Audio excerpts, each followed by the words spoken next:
ધોરણ 10 chapter number 12 સ્વાધ્યાય number 12.1 છઠ્ઠો દાખલો સરસ મજાનો દાખલો છે। એક દવાની કેપ્સ્યુલનો આકાર નળાકારની બંને બાજુએ અર્ધગોલક લગાડેલો હોય તે રીતનો છે। તમને દેખાય છે નળાકાર હોય કેવો?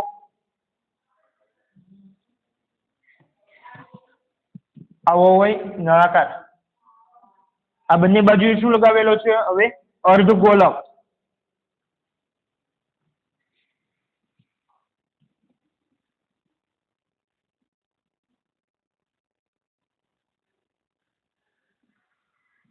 આ એક અર્ધગોલક અહીંયા આમ અને બીજો અર્ધગોલક આવી રીતે।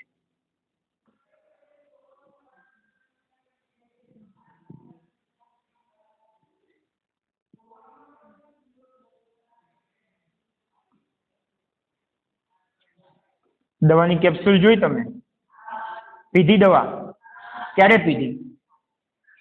જાડા થઈ જાય ત્યારે? આવી કેપ્સ્યુલ હોય, જોઈ છે તમે? કેપ્સ્યુલનો આકાર નળાકાર છે, નળાકારના બંને છેડે શું છે? અર્ધગોલક। અહીંયા આપેલી જ છે આકૃતિ। આકૃતિ ન આપેલી હોય તો દોરતા આવડવી જોઈએ। તે રીતનો છે આકૃતિ જુઓ 12.10। કેપ્સ્યુલની લંબાઈ 14 મીમી છે। મીમી એટલે મિલીમીટર। આખી કેપ્સ્યુલની લંબાઈ સમજાય છે? અહીંયાથી લઈને આટલી કેટલી છે? 14 મિલીમીટર। કેટલી છે? 14 મિલીમીટર આપેલું જ છે આકૃતિમાં। તેનો વ્યાસ 5 મીમી છે। વ્યાસ એટલે કે આ વર્તુળનો વ્યાસ અથવા નળાકારનો વ્યાસ કેટલો છે? 5 મિલીમીટર છે। તો કેપ્સ્યુલનું કુલ પૃષ્ઠફળ શોધી કાઢીએ તો સાવ સરળ છે। કઈ રીતે? અહીંયા વર્તુળનો વ્યાસ કેટલો આપેલો છે? 5। મને જો નળાકારની લંબાઈ મળી જાય, માત્ર નળાકાર, અર્ધગોલક નહીં, માત્ર શું? નળાકાર, તો મને ખબર પડી જાય। પણ કઈ રીતે ખબર પડશે? માનો કે આ અર્ધગોલક છે તો આટલી ત્રિજ્યા થાય, આખું વ્યાસ થાય, આખું શું થાય? ત્રિજ્યા થાય। એ રીતે આ પણ શું થશે? ત્રિજ્યા જ થશે। બે ત્રિજ્યાનો સરવાળો એટલે વ્યાસ થયો। સમજાય છે? આખી 14 માંથી વ્યાસ બાદ કરીએ, કેટલો? 5। 14 માંથી 5 બાદ થાય તો 9 મીમી। ખ્યાલ આવ્યો? નળાકારની લંબાઈ કેટલી છે? 9 મિલીમીટર છે। કેટલી છે? 9। તો આપણે એનું શું શોધવાનું છે? કુલ પૃષ્ઠફળ શોધવાનું છે। ટૂંકમાં નળાકારનું ખબર પડી ગઈ। અને બે અર્ધગોલક છે, બે અર્ધગોલકને ભેગા કરો એટલે આખો ગોળો બને કે ન બને? સમજાય છે? બે અર્ધગોલકનું કુલ પૃષ્ઠફળ શોધીશું। કુલ એટલે વક્ર સપાટીનું, માત્ર વક્ર સપાટીનું। ખ્યાલ આવે છે કે? તો આકૃતિને સાફ કરી દઉં કે? ચાલો, શું લખેલું છે અહીંયા લખી દઈએ જે આપેલું છે તે। કેપ્સ્યુલનો આકાર, કેપ્સ્યુલ નો આકાર કેવો છે? નળાકારના બંને છેડે અર્ધગોલક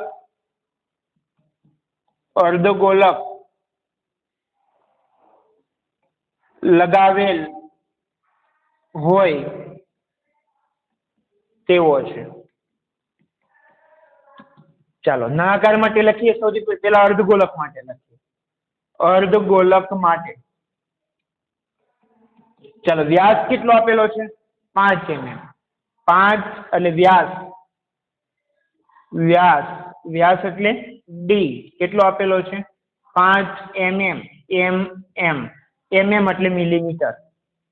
તો ત્રિજ્યા r બરાબર શું થશે? 5/2 મિલીમીટર। જેમ અર્ધગોલક માટે લખ્યું એમ હું કોના માટે લખીશ હવે?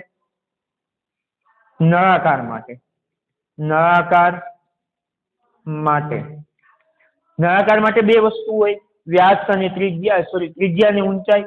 તો ત્રિજ્યા r તો આના જેટલી જ થશે। કેટલી થશે? 5/2 મિલીમીટર। અને ઊંચાઈ h બરાબર શું થશે? કુલ ઊંચાઈ 14, એમાંથી વ્યાસ બાદ કરી દઈએ કેમ કે બે બાજુ અર્ધગોલક છે। બંને બાજુ શું છે? અર્ધગોલક। એટલે બે ત્રિજ્યા થઈને વ્યાસ બાદ થાય 14 માંથી વ્યાસ 5 બાદ કરીએ તો જવાબ શું આવશે? 9 મિલીમીટર. હવે દાખલો ગણીએ. ચાલો, શું શોધવાનું છે? કેપ્સ્યુલનું કુલ પૃષ્ઠફળ. તો લખીએ કેપ્સ્યુલનું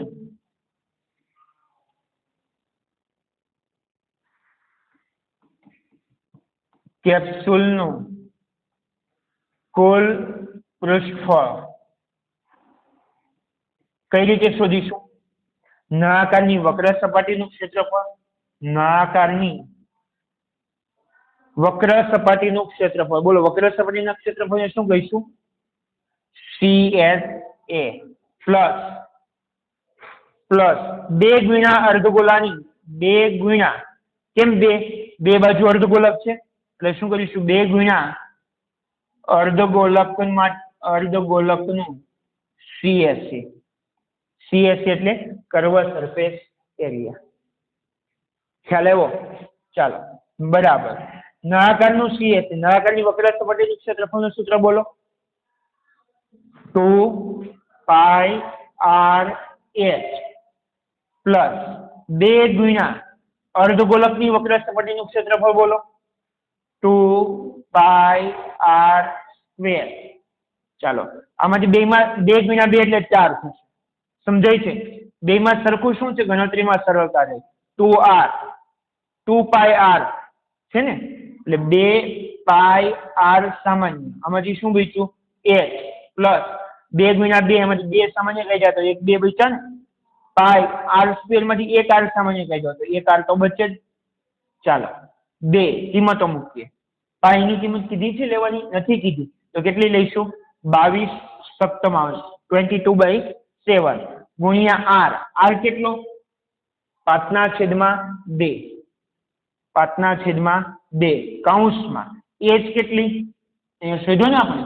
કેટલો જવાબ આવ્યો છે? 9 પ્લસ 2 ગુણ્યા R. R કેટલો? 5/2.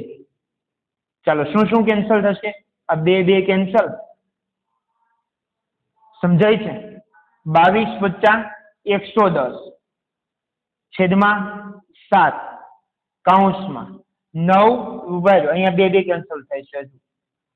9 ને 5 14, એટલે ગુણાકારમાં સીધા જ લખી દો ગુણ્યા 14. 7 દુની 14, 110 ગુણ્યા 2 11 દુ 22 અને 0 એમને મિલીમીટરમાં આવ્યો. શેમાં આવ્યો? મિલીમીટરમાં આવ્યો. મિલીમીટરનો સ્ક્વેર. કારણ કે અહીંયા જેટલા એકમો આપેલા છે બધા મિલીમીટરમાં આપેલા છે. તો આમ લખીશું. શું લખીશું? આમ કેપ્સ્યુલનું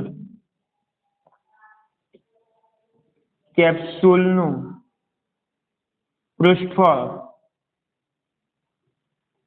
કેટલું છે? 220 મિલીમીટરનો વર્ગ છે.